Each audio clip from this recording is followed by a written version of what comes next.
Fala pessoal, beleza? Eu espero que vocês estejam bem. Para quem prestou Unicamp aí essa semana, espero que tenha dado tudo certo, tá bom? Normalmente a gente sai da prova achando que a gente foi mal, tá? É normal esse tipo de sentimento, então se você acha que foi mal, talvez você não tenha ido tão mal assim, mas se você acha mesmo, assim, pô, não, foi mal e tal, respira fundo, cada prova é uma prova, tá bom? Não quer dizer porque você talvez tenha ido mal em uma, você vai mal nas outras, não tem nada a ver isso, né? As estratégias, as perspectivas de prova são sempre bastante diferentes.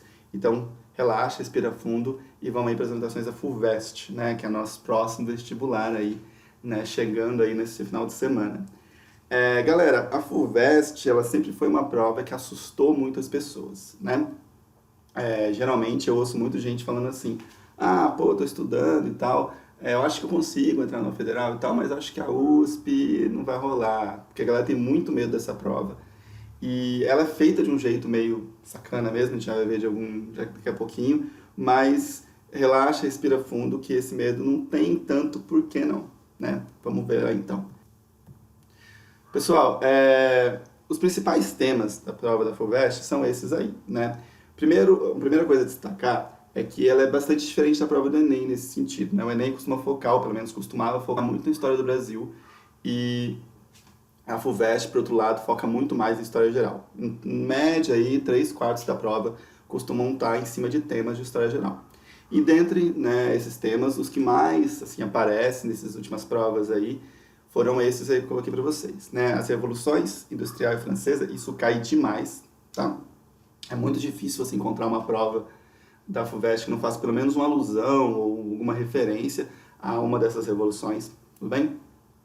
As guerras mundiais, né? E todo esse período entre as guerras, né? Então, a Primeira Guerra Mundial, aí nazifascismo, crise de 29, Revolução Russa, e a Segunda Guerra Mundial e tal, e, por fim, a Guerra Fria. Então, basicamente, você pega aí uma história contemporânea, né? Você vai ter pouca coisa de história antiga, história moderna, né? História medieval na prova da FUVEST. Mais uma vez, não quer dizer que esses temas não possam vir a aparecer.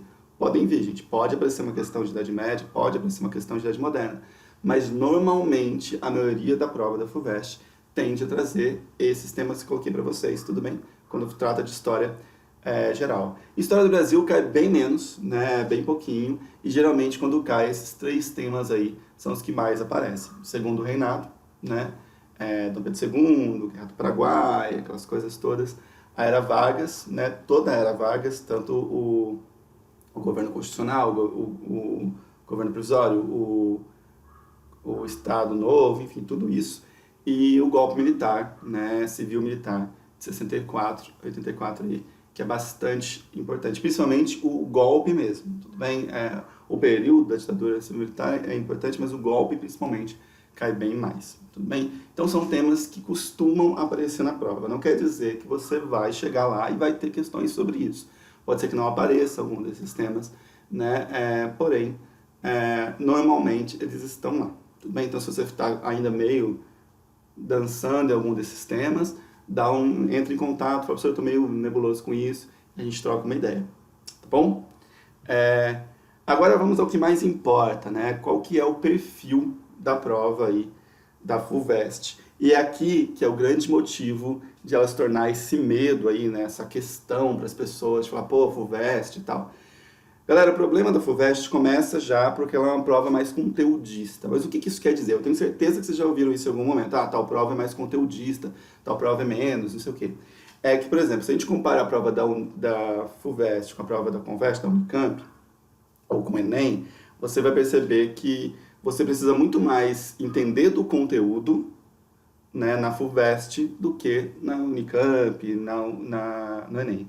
Por quê? Na Unicamp e no Enem, as provas vão trazer muito textos, esses textos vão ajudar muito, né, a você resolver as questões. Então, muitas vezes, como a gente falou lá no outro vídeo, você consegue resolver a questão inteira só baseado no texto. E na FUVEST, não é que isso não aconteça, mas se acontecer, vai ser bem pouco. Normalmente, você precisa ter realmente um conhecimento maior daquele conteúdo, né, para que você possa realmente resolver aquela questão ou estar mais seguro em relação a ela. E eu sei que eu falando isso já deve estar deixando vocês extremamente nervosos. Nossa, mas como é que eu conheço? Só galera, presta atenção numa coisa.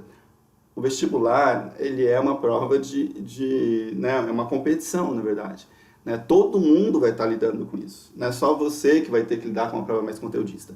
Todo mundo vai ter que lidar com a prova onde o conteúdo é mais pedido. Significa que, tipo, você não está, né, estudando à toa. E, na verdade, vocês podem ficar mais tranquilos ainda, porque, apesar dos vestibulares terem mudado, vem mudando com o tempo, né, ficando cada vez menos conteudista, mais baseado em interpretação de texto, coisas assim, o nosso modelo escolar não vem mudando assim. Tudo bem? Claro que existem escolas que tendem, né, vão para esse lado, inclusive para acompanhar os vestibulares, mas nós ainda temos uma base bastante conteudista de ensino.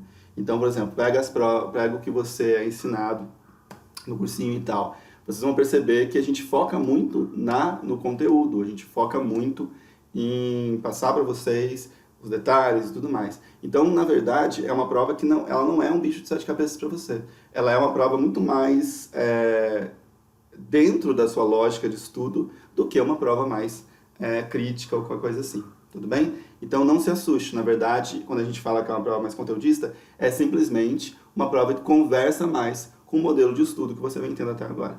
Tudo bem? Outra coisa, a FUVEST ela tende a ser mais direta. Tem muita questão da FUVEST que não vai ter nem texto. Ele vai colocar a pergunta direto para você responder. Tudo bem? Isso também acontece na área de humanas, com certeza. História acontece bastante. Ou às vezes eles colocam uma imagenzinha lá e já taca a questão e você tem que tirar daquela imagem que às vezes está muito ruim, preto e branco, não dá para ver detalhe nenhum, alguma informação. Tudo bem? Isso é um chato pra caramba, é horrível, mas lembra, não é só você que está passando por isso, tá? Quando você se deparar com uma dificuldade em frente à prova, galera, entende que essa dificuldade está sendo para todo mundo, né? E uma outra coisa que faz a prova da FUVEST ser muito chata são as famosas pegadinhas, né? Tem bastante, comparada, né, cada vez menos, tá? Já faz um tempo que a FUVEST tem abrido mão aí de fazer esse tipo de coisa, mas ainda aparece, tudo bem? E por que ela faz isso? Porque a FUVEST é uma prova de caráter eliminatório, como todas as outras, ela é mais rigorosa nesse tipo de coisa, né? Então ela faz uma prova realmente para tirar pessoas. A prova FUVEST ela existe para, na verdade, ela é feita para retirar pessoas da lista e não para colocar pessoas na lista, tudo bem? É uma gama muito grande de pessoas que prestam FUVEST todo ano e ela precisa fazer uma seleção. Então ela vem colocando questões para pegar você mesmo, para tirar você aí do rolê. E eu sei que isso dá um medo, só que lembra o seguinte, vocês não são candidatos que estão indo aí à toa para a FUVEST, né? Vocês não estão indo assim, vou lá ver o que vai rolar. Só de você estar vendo esse vídeo próximo da prova, quer dizer que você tem aí um interesse maior e você vem estudando, você vem se preparando para essa prova. Então, você está menos, né, como posso dizer assim, suscetível a essas pegadinhas que pessoas aí que simplesmente decidiram fazer FUVEST, e acontece muito, tá, gente? Pessoas que simplesmente terminam aí os seus estudos e falam, vou prestar um vestibular sem ter se realmente se preparado, se preocupado com a prova. Tudo bem? Então, é uma prova que vai vir com dificuldades, o perfil da prova da FUVEST é esse, dificilmente você vai sair da prova da FUVEST achando que você arrebentou, tá bom? É uma prova que te cansa muito, não pelo Enem, não igual ao Enem, né, que é de você ler muito, a prova FUVEST você vai fazer pouca leitura, mas assim, é uma prova que vai te deixar estressado, assim, do tipo, putz, eu acho que eu errei, você sempre vai ficar com muita dúvida, né, na hora de colocar a alternativa correta, porque ela é feita assim, ela é feita para colocar você em um estado de tensão. Por que eu estou falando isso? Não é para te apavorar, muito pelo contrário. É para quando você perceber essa sensação durante a prova, você entender que isso é normal, está todo mundo se sentindo assim, tudo bem? A prova da FUVEST dificilmente, nem o vestibular, né? Mas a prova da FUVEST ela tem uma sensação ainda maior de deixar você meio assim, putz, não estou sabendo nada durante a prova. E na verdade você provavelmente está indo nas alternativas corretas, aquela alternativa que você não tem tanta certeza provavelmente é a correta mesmo, só que é o jeito que a questão é feita, o jeito que ela pergunta, a gente vai ver umas questões aqui daqui a pouco, é um pouco às vezes para te confundir mesmo, tudo bem? Então, se você se sentir confuso ou sentir que você não sabe nada durante a prova da FUVEST, não desanima, não acha que isso está acontecendo só com você, é na verdade o jeito que a prova se apresenta para você, tudo bem? Esse é o perfil da prova da FUVEST. Ela é uma prova que te ataca, galera. Na verdade é isso. Ela vem para mexer com o seu nervo mesmo, tudo bem? E é por causa disso que as pessoas têm medo da prova da FUVEST, galera. Não é porque a prova em si ela é difícil de passar na real. É porque ela dá uma sensação durante a prova e depois que você fez ela, de que você não está sabendo nada, pelo jeito que é colocado as coisas. E aí você sai tremendo na base. Só que não se sente assim, porque na verdade, isso é na verdade um grande verniz da prova. Você vai perceber que você, muitas daquelas alternativas que você estava meio assim, você vai ter acertado. Tudo bem? E lembra o seguinte, pessoas têm que entrar nos cursos, galera. Tipo, a prova vai estar assim para todo mundo, eles não conseguem eliminar todo mundo. Então, você está preparado, você está se preparando aí já faz um tempo para essas provas, então relaxa, você tem grandes chances aí de entrar. A FUVEST, né, ela não é diferente de outras provas. Ela é uma prova que vai tentar, né, selecionar as pessoas ali dentro dos critérios que ela tem. Né? Ela só parece ser uma prova mais difícil e tudo mais. Né? Dependendo do curso que você vai prestar, é até mais fácil entrar na USP do que entrar em algumas outras faculdades, dependendo aí do candidato vaga e tudo mais. Então, respira fundo. Se vier medo antes da prova, vai com medo mesmo. Vai vir medo durante a prova, vai vir nervosismo durante a prova. E relaxa, porque todo mundo vai estar assim. E não tem exatamente como lidar com isso. Faz a prova assim mesmo e, né, manda essa melhor lá. Beleza? Vai dar certo. Fiquem tranquilos. E aí eu trouxe algumas questões aqui para a gente poder ver isso na prática, né? Olha essa questão aqui, galera. Eu costumo não trazer questões da última prova, porque a chance, né, de ser uma coisa muito parecida com a última prova é bem menor, tá? Então, eu costumo trazer 2 ou 3 provas atrás. Essa, se não me engano, é da FUVEST 2019, né? Seria para entrar em 2019, isso. Olha isso, ele traz uma imagem pra gente, né? Tem essa moça aí, o quadro chega A República, diz onde está e tudo. E aí a pergunta é simples. Produzida no contexto da implantação da ordem republicana no Brasil, esta imagem, e pá, é isso. Você já percebeu a diferença com a prova da Unicamp, que a gente analisou esses dias? Ou com o Enem, que você já deve ter feito aí? Você vê que o Enem tem aquele textão e tal, às vezes tem mais informações. A FUVEST geralmente já chega com os 2 pés no peito, falando, essa imagem, pá, e aí?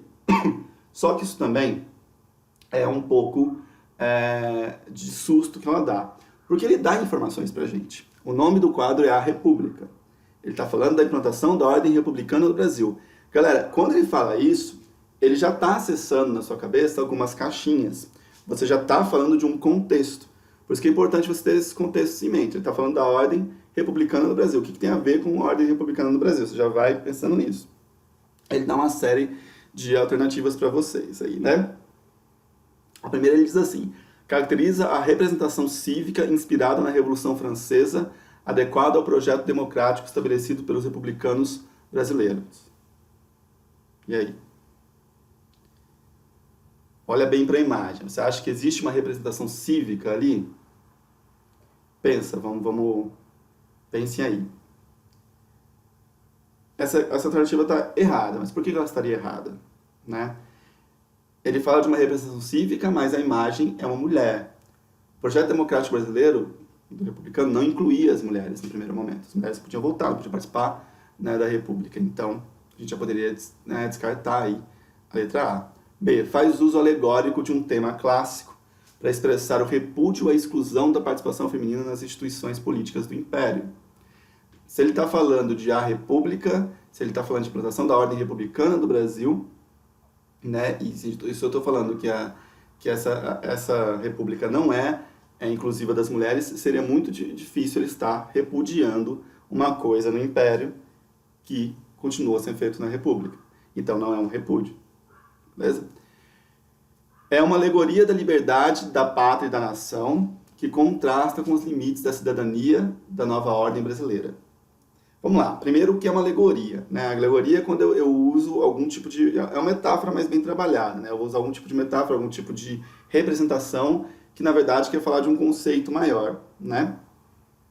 E aí ele está dizendo que essa imagem é uma alegoria, ou seja, uma representação da pátria, da nação, que contrasta, ou seja, que vai aí em oposição aos limites da cidadania da nova ordem brasileira. Até aí está tudo bem, né? Porque, realmente, se a gente pegar, por exemplo... A gente pega a República no Brasil aí, né? A gente se tornou um país aí republicano, digamos assim, em 1889. Então, tipo, Logo depois aí da Revolução Francesa e tudo mais. Qual é o grande símbolo, né, que geralmente a gente vê da Revolução Francesa? Que na verdade nem é da Revolução Francesa, mas que geralmente a gente usa para ela. Aquele quadro lá do Lacroix, né, com a mulher e tal. A mulher, a gente pega, por exemplo, a Estátua da Liberdade, também a mulher, você pega, tipo, várias representações da liberdade, né, principalmente quando se trata de uma liberdade da pátria e tal, representando mulheres. Então, realmente a mulher é usada como, né, a figura feminina é usada como uma alegoria da liberdade e da pátria e da nação, né? Então até aí tudo certo.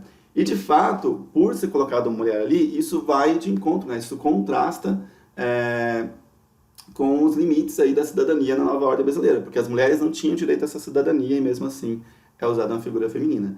Então é assim como correto, né? Você vê que é uma questão que exige um pouco mais de você, mas você pode perceber que não é uma questão necessariamente assim absurda de fazer. Essa é considerada uma das questões difíceis da prova, tá? Muito difíceis da prova, né? Então você vê que assim, indo com calma, a gente consegue destrinchar. A EAD a gente pode colocar, né, emprega símbolo católico como estratégia para obter a adesão da igreja. Nada a ver, né? Na verdade a gente tem até uma questão aí contrária aos movimentos messiânicos e tudo mais. E na E fala, é uma expressão artística do projeto positivista de divulgar uma concepção da sociedade brasileira sinalizada com os ideais de eugenia. Nada representa nessa figura isso, né? E também não existia uma influência tão grande de projetos de eugenia no primeiro momento aqui na República do Brasil, né? Daria pra gente fazer essas eliminações aí. Beleza? Até aqui? Vamos para as próximas aí, eu trouxe mais duas pra gente ver. Você vê que essas duas já tem textinhos, né? Uma tem imagem e texto e a outra tem, né, um textinho aí pra gente poder ter de base, né? Uma primeira aí, ele coloca assim, né? É difícil acreditar que a Revolução Francesa teria sido muito diferente, mesmo que a Revolução Americana nunca tivesse acontecido. É fácil mostrar que os americanos não tentaram uma semelhante ruptura substancial com o passado como fizeram os franceses. No entanto, as duas revoluções foram muito parecidas, né? Com base no texto e em seus conhecimentos acerca da Revolução Francesa e do revolucionário processo de independência dos Estados Unidos, assinale a afirmação correta. Isso é muito comum na FUVEST, eles pegarem dois acontecimentos históricos e fazerem uma comparação entre eles, e você conseguir aí tirar algum tipo de elemento que seja parecido ou diferente nesses dois processos, né? Então é importante você pegar nas alternativas a pegadinha. Tem muita alternativa que vai trazer para vocês uma avaliação correta de um desses eventos e errada de outro. E aí você tem que, né, tomar cuidado para não cair aí nessa armadilha, tudo bem? Então vamos ler aqui para ver como é que funcionou, né? A Revolução Norte-Americana repercutiu pouco nos momentos liberais da Europa. E mesmo na França da época da Ilustração, seu impacto foi mais na ordem econômica do que política. Toda vez que você lê Ilustração, você pode substituir por Iluminismo, é a mesma coisa, tá? Então ele está dizendo que mesmo na França, na época do Iluminismo, o impacto da Revolução Norte-Americana foi mais de ordem econômica do que política. Galera, na verdade, a proposta econômica que a Revolução Norte-Americana traz não é tão diferente da proposta econômica que já existia na França no momento, embora a gente tenha o antigo regime, tem aquela coisa toda, tem a questão do liberalismo chegando, mas já existiam essas ideias lá. Na verdade, o que os Estados Unidos traz de novo é a organização real e factível, né, dá para ver, de um processo republicano, que é uma mudança política, por isso que a gente pode descartar isso, né? E por mais que a Revolução Francesa provavelmente teria se dado mesmo sem a Revolução Norte-Americana, como diz o cara do texto, ao olhar para os norte-americanos, eles conseguiram perceber que, olha, é possível fazer um regime republicano, né? Então, é muito mais de ordem política, com certeza. A gente pode descartar, né? B. O processo de independência dos Estados Unidos foi marcado pela ausência de divisões internas entre colonos e pela exclusão das camadas populares da sociedade do processo político. Você vê que na última parte está correto, né? A exclusão das camadas populares da sociedade no processo político. Mas claro que teve uma divisão interna entre os colonos, sim, né? Uma divisão interna, inclusive, não se resolveu com o processo de independência e só foi se resolver lá com a Guerra Civil norte-americana depois de um tempo, né? Aí vamos para C. O processo de independência dos Estados Unidos foi consumado pela redação de uma Constituição cuja elaboração ficou a cargo de notáveis que representavam os interesses das classes proprietárias. Né? Não no primeiro momento. Né? No primeiro momento a gente vai ter a declaração de independência, não necessariamente uma Constituição, né? E então por isso você ela não é consumada pela Constituição. A Constituição vem posteriormente, ela é consumada pela Carta de Independência. Tudo bem que são dois documentos diferentes. O que ele quis dizer com a C é que os Estados Unidos só se tornou independente a partir do momento que eles terminaram a sua Constituição. E isso não é verdade, né? A Constituição veio posterior à independência, tudo bem? Aí tem a D. A Guerra de Independência norte-americana caracterizou-se pela ausência de radicalismo político e social, o que se deveu à menor penetração dos ideais ilustrados nos últimos anos do período colonial. Aqui tem dois erros, né? O primeiro é, a gente geralmente costuma não ver como erro, porque a gente nunca pensa em liberal como um cara radical, né? Hoje em dia não é. Hoje em dia você falar que você é liberal, você não está sendo radical, porque o liberalismo ele é um status quo muito mais presente, né? Na maioria dos países. Mas para a época, você ser liberal era assim, você está dentro de um radicalismo político e social, né? Embora muito mais político-econômico do que social. Mas ainda assim, falar de democracia, falar desse tipo de coisa, era uma questão meio radical, né? E o pior é a última parte, né? O que se deveu à menor penetração dos ideais ilustrados ou iluministas nos últimos anos do período colonial. Muito pelo contrário, né? A Revolução Norte-Americana foi totalmente, né, com base no iluminismo. Então, a gente poderia descartar D também, o que sobra aí pra gente. A Revolução Norte-Americana repercutiu não só na Ilustração Europeia e na Revolução Francesa, ou seja, no Iluminismo Europeu e na Revolução Francesa, como demonstrou de um modo teórico e prático a viabilidade de um grande Estado republicano e democrático. Que é o que eu falei para vocês mais cedo, né?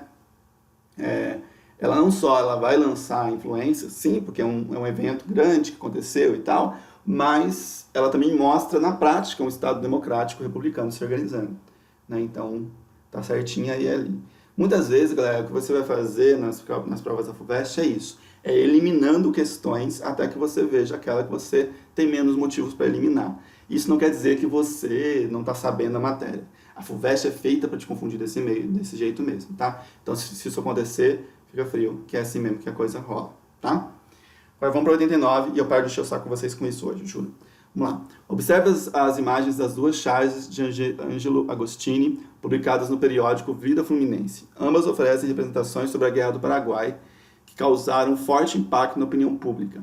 A imagem 1 retrata Solano Lopes como Nero do século XIX, e a imagem 2 figura um soldado brasileiro que retorna dos campos de batalha.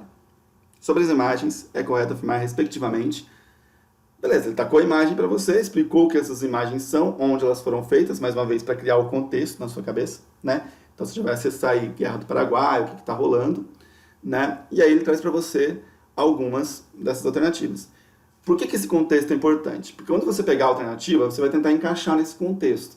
Se alguma coisa estiver fora, você descarta ela, tudo bem? Pensa que o contexto é como se fosse, sei lá, você está assistindo um filme que faz parte do universo, tá vendo, sei lá, Harry Potter da vida. Você pega alguma coisa que não faz parte desse universo, sei lá, tem vampiro, não tem vampiro no Harry Potter onde eu sei. Daí você vai tentar colocar lá, fala, pô, não encaixa, daí você tira. Bem besta o que eu falei, mas é mais ou menos isso. Se alguma coisa estiver fora desse contexto, você pode tirar, porque não faz parte, provavelmente, da resposta, tudo bem? Sobre as imagens, é correto afirmar especificamente o quê? A. Atribui um caráter redentor ao chefe da tropa paraguaia. Galera, eu nem precisaria conhecer a Guerra do Paraguai aqui, mas olhando para essa imagem dele segurando ali a cabeça de uma pessoa, um monte de crânio embaixo, isso parece para você um redentor? Redentor é alguém que liberta alguém de alguma coisa, um salvador, né, e tudo mais. Não parece que é o que ele quis representar, né? Então a gente já poderia descartar aí. E fixa a sombra do soldado brasileiro ao constatar a persistência da opressão escravista, isso está certo. Olha aqui, ó, a pegadinha. São duas imagens, essas duas imagens estão falando da mesma coisa, só que de perspectivas diferentes, como eu falei para vocês, a FUVEST adora comparar essas coisas. A parte do soldado brasileiro está correto, mas a parte aí do Solano Lopes está errada. Você vê, então leia com cuidado as alternativas. Aí a B, denuncia os efeitos da guerra entre a população brasileira, que seria o primeiro, ilustra a manutenção da violência entre a população escravista. Aí, vamos lá, quando ele coloca esse... dá a entender que talvez seja talvez possa ser a correta pra gente, né? Porém, quando ele coloca o Solano Lopes aqui, em cima ali e tal, não é exatamente sobre a população brasileira que ele tá, né? Ele tá se referindo especificamente ao que o Solano Lopes fez no Paraguai, né? Colocando ele como uma espécie de um ditador, alguma coisa assim, né? Porque, na verdade, quem mais vai morrer mesmo, galera, durante a Guerra do Paraguai, se a gente lembrar, é a população paraguaia. Então, essas mortes são relativas ao povo paraguaio. Então, a gente poderia descartar por aí. Mas a B provavelmente seria aquela que você ficaria entre um e outro. Bem? C. Reconhece os méritos militares do general Lopes, denota incongruência entre o recrutamento de negros libertos e a manutenção da escravidão. Mais uma vez, a que está errada é a primeira, né? Não é ali não parece ser um mérito, né? Não parece que eles estão falando esse cara é um cara bacana, né? Então a gente pode descartar C também. A D. Personifica o culpado pelo morticídio do povo paraguaio e estimula o debate sobre o fim do trabalho escravo no Brasil, né? Aí parece que não tem nada pra gente tirar, né? Porque realmente está personificando, né? Criando uma pessoa, né? Uma imagem para aquele que é o culpado pelas mortes no Paraguai, que seria o Solano Lopes, colocando a culpa nele. E do outro lado, fazendo as pessoas pensarem, como ele falou aqui, que teve grande impacto da opinião pública na manutenção da escravidão no Brasil, né? Então, a D está correta. Não tem nada pra gente tirar dela, pelo menos. Mas vamos checar a E para ver se tá, né, se dá para descartar ela também. Fixa atributos de barbárie ao ditador Solano Lopes e sublima a incompatibilidade entre o exército e o exercício da cidadania, né? Na verdade, não necessariamente, né? A primeira, tudo bem, barbárie do Solano Lopes, mas não existe uma incompatibilidade entre o exército e o exercício da cidadania. Existe uma incompatibilidade entre a escravidão e o exercício da cidadania, né? Então a gente acaba sendo levado ao erro aí, né? Porque a questão não é o cara ser um soldado, o cara voltar e olhar para a família dele presa, né, como escravo. Essa é a questão. Beleza? Aí a D ficaria como correta pra gente. Certo? Pessoal,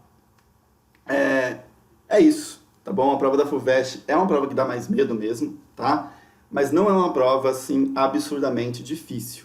Não quer dizer, assim, que você vai super arrebentar e vai acertar todas. Eu tô querendo dizer pra você que a grande maioria das pessoas vai enfrentar uma prova tão difícil quanto você vai enfrentar, né? Pelo menos a grande parte das pessoas, e desculpa o termo, que realmente pode oferecer algum tipo de competição a você, tudo bem?